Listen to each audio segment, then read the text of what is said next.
his very nation. We are no longer sure. Seems 4 months now they're patient, and Avis is the cure. Yes, Avis is almost there with the recommendation. I need her. I feel like Dr. Foreman and her have a nice relationship, but the case with her neighbor that came to the doctor to talk things about Avis uh, can like mess up with her. I don't know. Let's see. Ah, my dear Avis, what a pleasure it is to see you. I have oft thought of our last. I cannot tarry long. My husband will be expecting me home. Of course, of course. But, dear lady, is something the matter? Of course. Do not all your querents come with a matter they wish an answer to? Well, yes, but I wish to ask of the stars whether a man I am close with, a man who is not my husband, whether that man be also close with another woman. a man you are. I see. Well, if I am to judge the stars for you, I must ask you to be more precise. In what sense do you mean close? The platonic bond of friendship? Nay, close in the sense of being intimate. I see. Then 'tis the familial tie of kinship, perchance. Nay, I mean someone with whom I have shared physical relations. Verily, madam, if I am to give you an accurate reading, you must state your question clearly. Methinks you know full well what I ask. I bid you ask the stars whether my lover is, that is to say, be it true that he engages with another woman in acts of strumpy-humpy. Madam, you astonish me. 'Tis unlike you to speak such indelicate words. Now, if I understand you correctly, you have a lover, and you wish to know whether he has been sharing his tender favors with another woman. Aye, but did I not verily say so? And now that we have at last fathomed your question, let us read the stars to fathom an answer. Has Mistress Allen's lover been unfaithful to her? Oh my God, Alan. What are your just stop doing this, man. I liked you, okay? I liked you, but I mean, I can't support you on this one, dude. She just just hypocrisy, okay? Like the definition of hypocrisy right here. But let's see what I can do or anything. Not really happy on doing this reading, to be honest.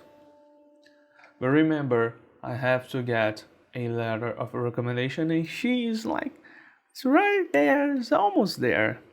I don't know if once I reach 100 points, I can lose them if I give the wrong readings. So I lose my access to the recommendation letter. Or when I reach 100 points, I will instantly get a recommendation letter. And this will not affect me at all. So let's see. I'm gonna focus on getting a letter of recommendation by now. Okay?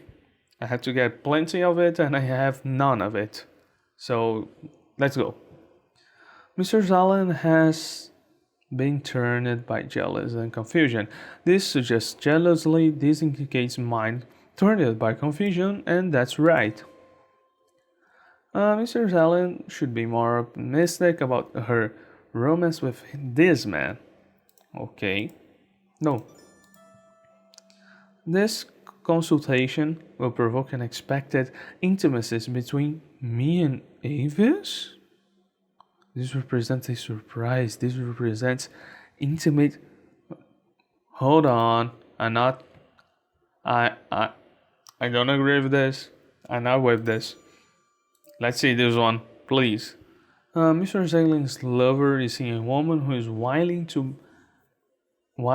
and able to marry him. He wishes to continue his family line. Oh, this represents agreeableness. Mr. Zayling no longer pleases her lover. The spark has been lost.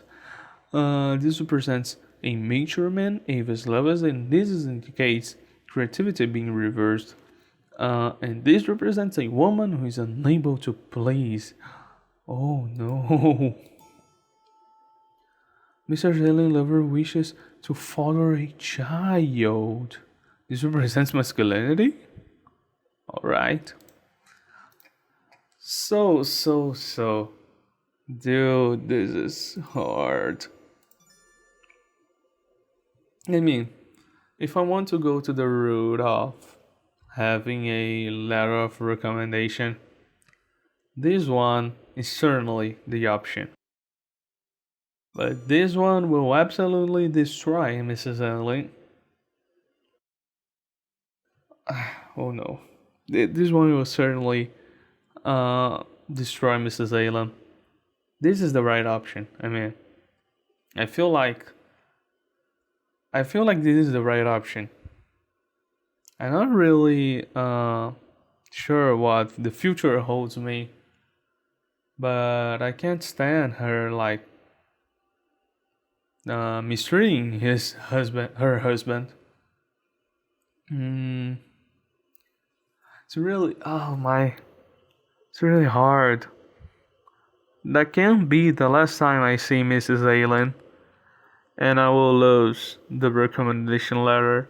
I think there aren't that many characters in this game. I mean, I can assume that 1, 2, 3. I don't know. Probably 1, 2, 3, 4, 5, 6, 7, 8. Probably there are like 16 characters. I don't know. I'm gonna go with this. I don't care. I don't care about your recommendation letters. This is the right thing to do.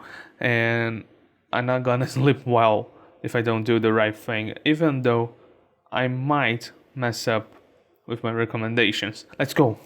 It is as you suspect, madam. Your lover does indeed share intimacies with another woman, one with whom he hopes to father children who bear his name. To wit, he desires something that you, a married woman, are unable to give him. Then I knew it! Moreover, according to the stars, what does it say here? Yes, they say the quickening fever of your lover's desire has lately begun to cool. 'Twould seem he now finds relations betwixt you somewhat, well, a trifle dull. Dull? But you, verily? 'Tis my sister Bridget. Aye, 'tis she, those cow's eyes she makes at you. She has lured you away. Fire upon her, that vile little strumpet! What? You mean to say it is I you speak of? Dull? You find our relations dull? But Avis, pray heed me. Then how is this for dull? Oh my god. I know that thing will happen. Oh, wait. I did not lost anything? Any points? That's crazy. The Quran took my advice rather ill. Yeah. Oh, I lost. Oh, I lost 10. That's fine. That's totally fine. Am I to be thus scorned? I can hardly bear it. Simon's heart, methinks his heart must be made of stone.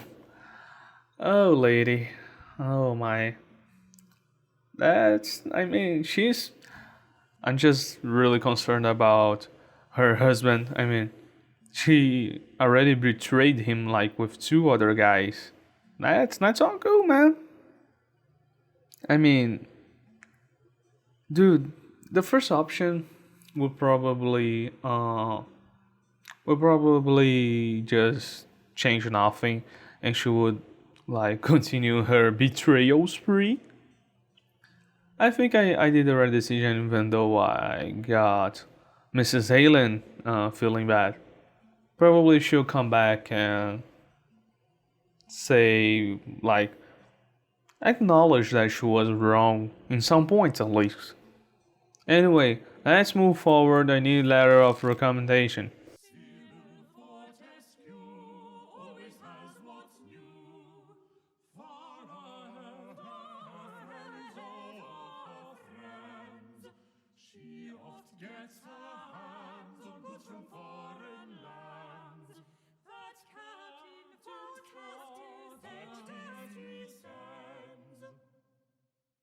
Okay, new character.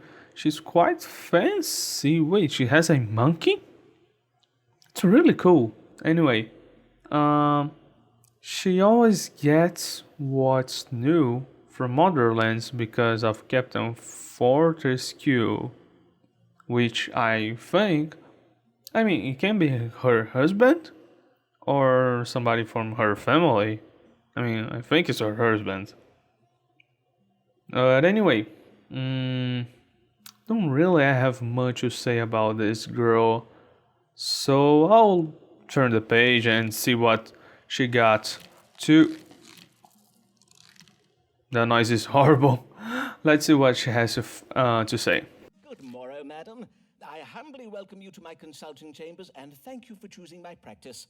Mistress. Fortescue, Mistress Sybil Fortescue. Well then, Mistress Fortescue, what may I assist you with this day? I come upon a most troubling matter, sir. I know not whether it is a medical matter or something else. I see. Pray describe your trouble to me, madam. Well, I suppose it all began with a dinner I hosted at my house last even. Mayhap you have heard of my dinners, Dr. Foreman. They are much talked about. Though I fear last evening's dinner will be talked about for all the wrong reasons. Talked about, you say? Yes, indeed, invitations to my dinners are much sought after, for I host the most desirable of guests. Lords, bishops, poets, explorers, painters, and the like. Why, last eve I hosted the famous Robert Lord Devereux, the playwright William Shakespeare, and the Bishop of London and his wife. As well as fascinating conversation, at my table I served the very latest and most original dishes. Last even, I served an exotic green vegetable called a Po-tah-toe. So crisp and refreshing. My dear husband sent them home to me from the New World. Doubtless you have heard of my husband, Captain Fortescue. He is a great friend of Sir Walter Raleigh. I see. Your dinners do sound most excellent, Mistress Fortescue. But what occurred at last eve's dinner that has you so distressed? Well, in truth, 'twas after dinner. We all felt a strong desire to take some air, and so we left the table to take a turn in some pleasure gardens nearby.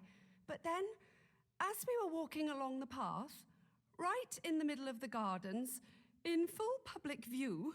Pray do not distress yourself, madam. Prithee, take your time. My guests and I were, all of a sudden, stricken with pain. We began chundering and voiding from our... But there was nowhere to turn, you see. There were no bushes close by to shield our modesty. 'Twas unspeakable. A moment, madam, as I note this down. Abdominal pain and simultaneous upward and downward purging of a most sudden and violent nature. Ew. Now, let us see how these stars explain this most distressing and unsavory event. What troubled Mistress Sybil Fortescue and her guests last eve? Oh, this one is pretty simple, right? They ate like outdated food or something. I mean, their food wasn't cooked properly. What's something to do with the food? Sybil and her guests were troubled with evil digestion. Evil digestion, such a good name. This suggests the illness is temporary. Alright. Sybil Fortescue has taken a chilly cold. This suggests a severe imbalance of phlegma and... Okay, just phlegma. Mr. Fortescue struggled with wandering hands. Wandering hands? This suggests an illness is chronic. This suggests neurosis. Well, none of those actually match what I said. I'm kind of scared right now. Evil digestion. Yeah, it's certainly something related to digestion. Not so sure about hands, nor the throat. I don't know, man. Chili cold? It could make sense, based on the fact that they went outside to take an air, as she said. This one, wandering hands? I don't think so, and it suggests the is a chronic illness, and that makes sense since all the guests were affected by it. Let's go with this. I'm pretty convinced that this is the right thing. Madam, I think you said the New World vegetables you dined upon were green in color, did you not? And you described them as crisp and refreshing, I think. I take it then that you served them to your guests green and raw? Yes, Oh, indeed. no, Most of the no. potatoes my husband sent me were full, dull, and unhealthsome in appearance. Hence, I served only the green ones. I had my cook cut them No, such no. You're crazy? It is the way I oft serve my apples. Ah, then your trouble was a severe case of evil digestion. I have read that these vegetables can be noxious if they turn green. Oh, my days! Do you mean I poisoned my guests? Yes. In a manner of speaking, aye. But worry not, madam, for the suffering was but temporary. Indeed, it does sound as if the bodies of your guests were most comprehensively purged of the poison. However, in future, be sure to cook the potatoes until they are soft, and pray do not eat the ones that have turned green. As God shall mend me, what a shameful affair this has been. I shall go home and, well, I shall write to my husband and ask that he includes cooking instructions with the next gift of food that he sends me. I thank ye and bid ye good day, Dr. Foreman. Dude, that was just insane. Serving like rotten potatoes, just like they talk. It's completely insane. I mean, people at this age really had troubles with everything, right? Because they didn't know about most of the things. I'm glad I was born this day and age. Even though there's a lot of bad things happening, things could be worse. Way, way worse. The quadrant is most pleased with the reading I gave today. Oh, fine. That's a really good number. What a fine looking young man Dr. Former has for a manservant. Dude, every single lady goes talk about Mrs. Foreman appearance. I mean, he's an old man.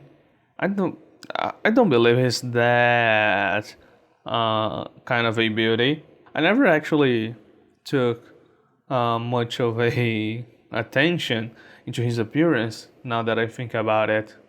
Almost all the time I'm focused on the quadrant. So I don't know. I also don't know what was the pattern of beauty at the moment. So yeah. I mean, let's go wasting a lot of time talking about the main character's appearance.